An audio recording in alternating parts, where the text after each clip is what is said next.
Hello, I'm Sharon, a 26-year-old high school teacher. I've always believed in the quiet magic of everyday life, a belief that seemed to hold true until I met Alex.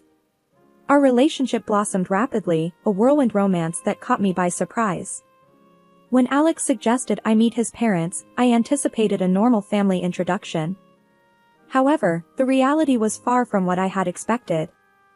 The day of the meeting was wrapped in an air of nervous anticipation. As a natural redhead, I've always stood out, but I never imagined it would become a point of contention. We arrived at Alex's parents' home, a quaint suburban house with a well-tended garden. Alex, sensing my anxiety, gave my hand a reassuring squeeze. "Don't worry, Sharon. It'll be fine," he said, trying to comfort me. Yet, the moment we entered, I felt like I had stepped onto unwelcoming territory. Mrs. Johnson, Alex's mother, greeted us with a polite but forced smile. Her eyes, however, narrowed slightly as she took in my appearance. "Oh, a redhead," she said, her tone laced with a hint of disdain. "You know what they say about redheads. They're always the ones to watch out for." I felt my face flush with embarrassment, the comment catching me off guard. Alex, clearly upset by his mother's words, responded with a hint of irritation in his voice. "Mom, that's an old wives' tale. Sharon is nothing like that." Mr. Johnson, who seemed younger than his years, stood by, nodding in agreement with his wife's assessment, but not contributing his own words to the conversation. Attempting to defuse the tension, I tried to turn the comment into a joke. "Well, the only thing I'm guilty of cheating on is my diet," I said, forcing a laugh. However, my attempt at humor fell flat. Mrs. Johnson's expression remained unamused. She turned to Alex, her voice firm and serious. "Alex, she's not right for you. We cannot approve of this." Alex's face grew stern, and he took a step forward, his voice laced with determination. "Mom, Dad, I love Sharon. If you can't accept her, then we'll have to do without your blessing." The rest of the visit passed in a blur of strained politeness and unspoken judgments. As we left, I couldn't shake off the feeling of being unfairly judged and labeled, all because of my hair color. After the unsettling encounter with Alex's parents, we decided to have a small, intimate wedding. It was just us and a few close friends in a little chapel downtown. The absence of Alex's family hung in the air, but we were determined to make the best of our day. On the morning of our wedding, as I was getting ready, my best friend and maid of honor, Sarah, tried to lighten the mood. "Sharon, you look stunning. Alex won't know what hit him," she said with a wink, helping me with the final touches. I smiled, grateful for her support. "Thanks, Sarah. I just wish Alex's parents could see past, well, my hair." Sarah frowned. "Forget about them, Sharon.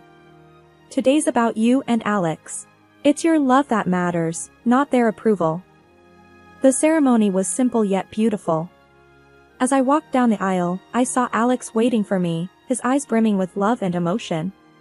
In that moment, all my worries faded away. Alex whispered as I reached him, "You're the most beautiful thing I've ever seen, Sharon." During the vows, Alex held my hands tightly. "Sharon, I may not have my parents here today, but standing with you, I know I have everything I need. You're my family now," he said, his voice cracking with emotion. I replied, my own voice filled with emotion, "Alex, I promise to stand by you, through challenges and joys. Your heart is my home." After the ceremony, our little group celebrated at a local restaurant. The laughter and joy around us were a stark contrast to the rejection we'd faced.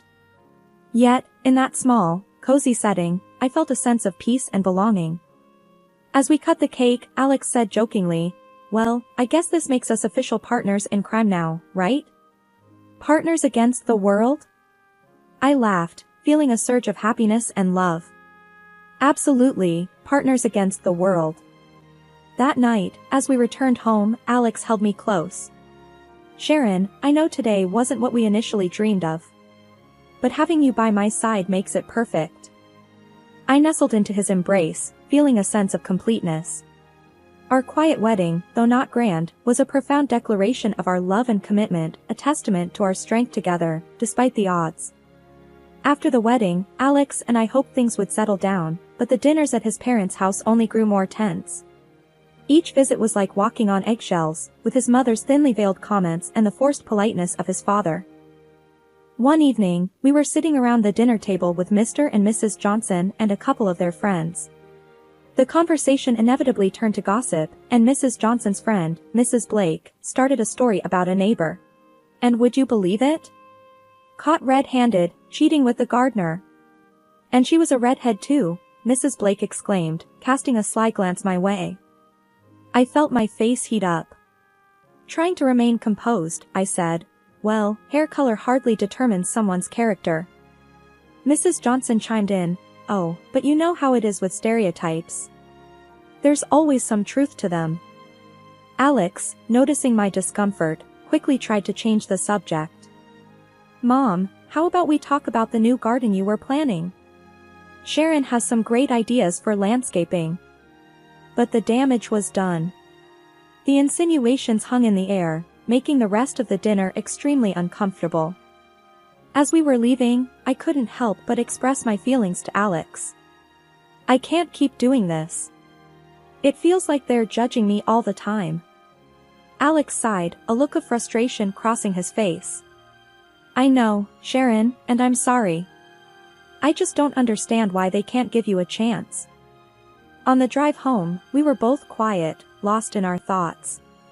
The constant strain of these dinners was taking a toll on me, and I wondered how long we could endure this. The dinners at Alex's parents' house had always been a source of anxiety for me, but they became increasingly difficult when his mother started asking me uncomfortable questions. One such evening, I had reluctantly agreed to accompany Alex, hoping things might be different. But as we sat down for dinner, Mrs. Johnson's intrusive questioning began. So, Sharon, tell me about your work. How many male teachers are there at your school? Mrs. Johnson asked, her tone casual but her eyes sharp. I was taken aback by the directness of her question. There are a few, but I haven't really counted. Why do you ask? Mrs. Johnson leaned forward, her voice laced with insinuation. Just curious. Any of them particularly handsome? I could feel my face flush with discomfort. I really don't think of my colleagues that way, I replied, trying to keep my voice even. Alex, noticing my discomfort, chimed in, Mom, why does that matter? Sharon's committed to me, and that's all there is to it. Mrs. Johnson waved her hand dismissively. I'm just making conversation, dear. No need to get defensive. The dinner continued in this vein, with Mrs. Johnson probing and me trying to deflect her questions. It was clear she was insinuating something about my fidelity, which was both insulting and baseless. On our drive home, I expressed my feelings to Alex. I can't believe your mom. Her questions tonight were completely out of line. I felt like I was being interrogated. Alex sighed, his hand tightening on the steering wheel. I know, Sharon, it's ridiculous. I don't understand why she's acting like this. That's it, Alex. I don't think I can go back there. It's too much for me, I said, the decision weighing heavily on me but feeling necessary for my own peace of mind. Alex was silent for a moment before responding, I get it, Sharon. And I'm sorry. It's not fair to you. I'll talk to them about it. From then on, I stopped attending the dinners. Alex would go alone, and each time he left, I felt a mix of relief and sadness. Relief that I didn't have to face the awkwardness, and sadness at the rift growing within his family because of me. It had been several weeks since I decided to step away from the uncomfortable dinners at Alex's parents' house. This decision, though made to preserve my sanity, led to a series of unsettling revelations that Alex brought home from his solo visits. Each account seemed more incredulous than the last, leaving us in a state of constant bewilderment and frustration. One such evening, as we curled up on our sofa, the comforting warmth of our home contrasted sharply with the cold tension Alex had carried back. He seemed particularly distressed, his normally calm demeanor replaced by a look of utter disbelief. Sharon, I'm not sure how to even start explaining what happened tonight, Alex said, his voice heavy with unease. What happened? You look really upset, Alex, I replied, my heart starting to race with worry. He took a deep breath, choosing his words carefully. You know I've been going to these dinners alone, right? Well, tonight, Mom took it to another level. She had invited several young women over. It wasn't just a friendly gathering, Sharon. It felt like she was setting up dates for me, as if I wasn't already married. I felt a mix of shock and disbelief wash over me.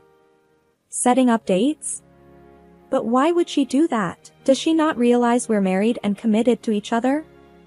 I tried to make sense of it all, Alex continued, his frustration growing. I asked her outright why she was doing this. Her response was simply that she wanted me to keep my options open. As if our marriage was just a temporary arrangement. Options open? I echoed, incredulous. That's absurd, Alex. We took vows. This isn't some casual fling that she can just dismiss. Alex nodded, his hands clenched in frustration.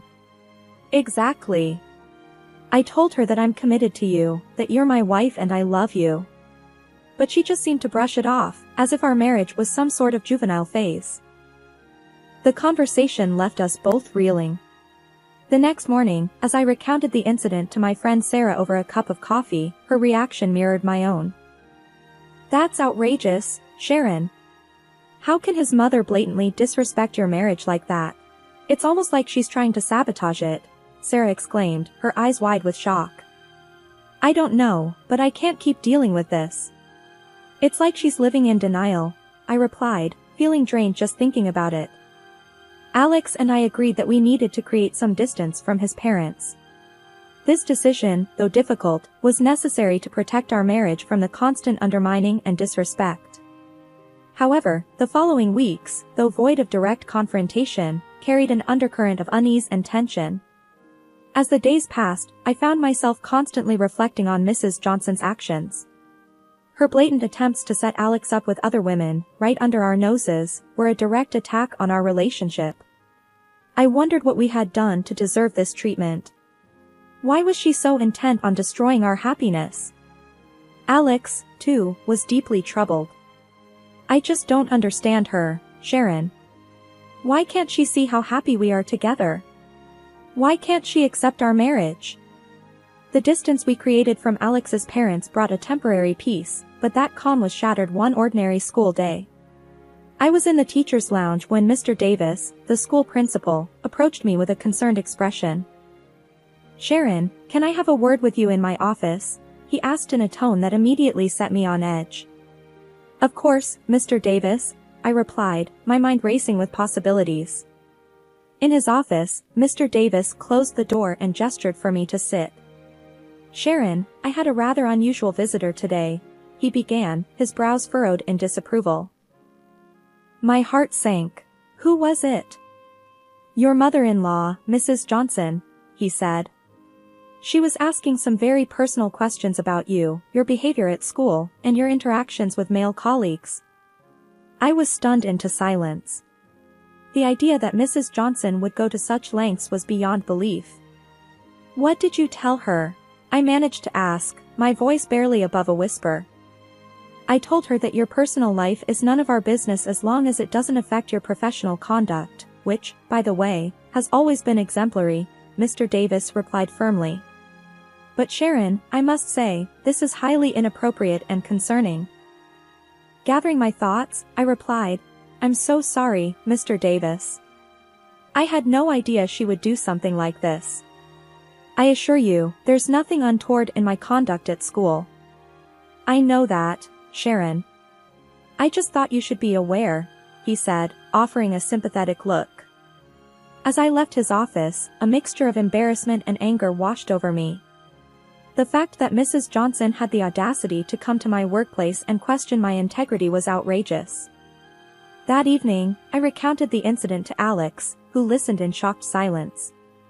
I can't believe she did that. Going to your school? Questioning your professionalism? This is going too far, Sharon, he said, his voice laced with anger. I don't know what she's trying to achieve, I said, feeling a mix of frustration and helplessness. But this is a violation of my privacy and my professional life. Alex reached for my hand, his grip firm. We need to confront her, Sharon. This can't go on. She's crossing every line imaginable. The next day, I called Mrs. Johnson, my hands trembling with a mix of nervousness and anger. The phone rang, and when she answered, I took a deep breath. Mrs. Johnson, I need to talk to you about your visit to my school, I said, trying to keep my voice steady. Oh, Sharon, I was just looking out for my son's best interests, she replied, her tone dismissive. Looking out for Alex by questioning my character at my workplace? That's completely unacceptable, Mrs. Johnson, I retorted, my frustration boiling over. Well, I just needed to make sure that everything was appropriate, she said, her voice cold. Your actions were inappropriate, and I won't tolerate this kind of invasion into my personal and professional life, I said firmly, drawing a line. Months had passed since the school incident with Mrs. Johnson, and Alex and I had begun to find some semblance of normalcy in our lives again. That fragile peace was shattered one evening when Mrs. Johnson unexpectedly appeared at our doorstep, her face twisted into a triumphant smirk. I knew it. I have proof, Sharon, she exclaimed as soon as I opened the door, not even waiting for an invitation to enter. Alex, hearing the commotion, came to the living room.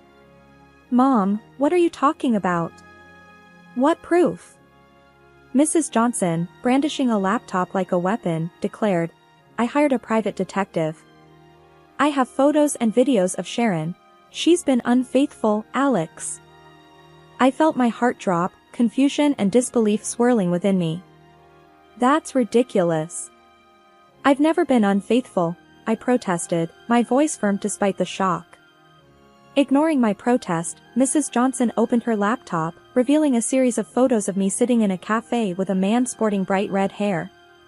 Look at these, Alex. See for yourself. Alex and I leaned in to look at the photos. After a moment, we couldn't help but burst into laughter, much to Mrs. Johnson's confusion.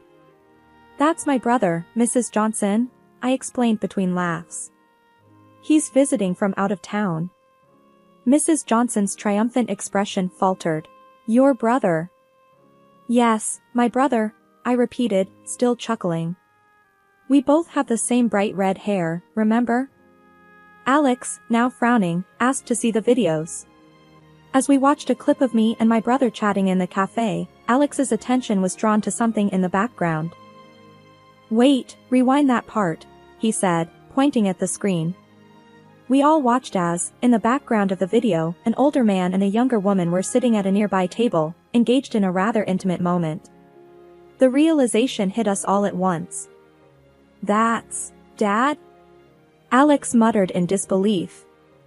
Mrs. Johnson's face went pale as she recognized her husband in the video, kissing a woman who was definitely not her. The room fell into a stunned silence. The evidence Mrs. Johnson had brought to condemn me had inadvertently exposed her own husband's infidelity. Mom, is that Dad? Alex asked again, his voice barely above a whisper. Mrs. Johnson just sat there, speechless, the laptop now forgotten on her lap. That evening, which began with accusations and supposed revelations, ended with a shocking twist that none of us could have predicted. Mrs. Johnson, in her quest to prove my unfaithfulness, had inadvertently uncovered a bitter truth about her own marriage. The night Mrs. Johnson left our house was one we wouldn't forget anytime soon. The living room, where just moments ago she had revealed the photos and videos, felt unnaturally quiet. Alex and I sat there, trying to digest the whirlwind of events. Can you believe it? My dad and Mom's plan backfiring like this? Alex finally broke the silence, a mix of disbelief and sadness in his voice. It's surreal, I replied, still feeling a bit numb. She was so intent on proving me wrong, she didn't see the bigger picture. Alex sighed heavily, looking out the window. I feel like I don't even know my parents anymore. This whole thing, it's just a mess. I nodded in agreement, feeling a pang of empathy for him. I'm sorry, Alex. This must be really hard for you. He turned to face me, his expression softening. You know, in a weird way, I'm grateful for your strength through all this. You could have easily walked away from the drama. I reached out, taking his hand in mine. I wouldn't do that. We're in this together, remember? Over the next few days, Alex's phone was bombarded with calls and messages from his mother. She was frantic, seeking someone to confide in, but Alex wasn't ready to talk. He needed time to process the betrayal and the unraveling of his family. One evening, as we were prepping dinner, Alex brought up the subject again. I spoke to Dad today, he said, chopping vegetables a bit more forcefully than necessary. And, how did that go? I asked, curious yet apprehensive. He admitted everything. Said it had been going on for a while. He's moving out, and they're talking about divorce. Alex's voice was flat, almost detached. That's tough, Alex. I'm sorry you have to go through all this. I reached out to squeeze his arm. He shrugged, a sad smile on his face. It's weird. I'm angry, but also relieved that the truth is out. No more secrets and lies. As the days turned into weeks, the reality of his parents' impending divorce began to sink in. We had many long conversations about trust, honesty, and the complexities of relationships. One night, curled up on the couch, Alex shared his thoughts. You know, Sharon, all this with my parents, it's made me realize how important honesty is. And how much I value what we have. I leaned against him, feeling a sense of solidarity. I agree. It's been a roller coaster, but it's also shown us how strong we can be together. Exactly. We've weathered this storm as a team. It's not been easy, but I feel like we can handle anything now, Alex said, a note of determination in his voice. In the weeks that followed, we saw less of Mrs. Johnson. The revelation of her husband's affair and the subsequent fallout had taken its toll on her. Despite everything, I couldn't help but feel a twinge of sympathy for her. But still I couldn't forgive her. Not now. Maybe someday I'll be able to forget about what she did to me. Today, I am completely passionate about my husband, and we are expecting a baby soon. And who knows, he'll probably be as red-haired as me.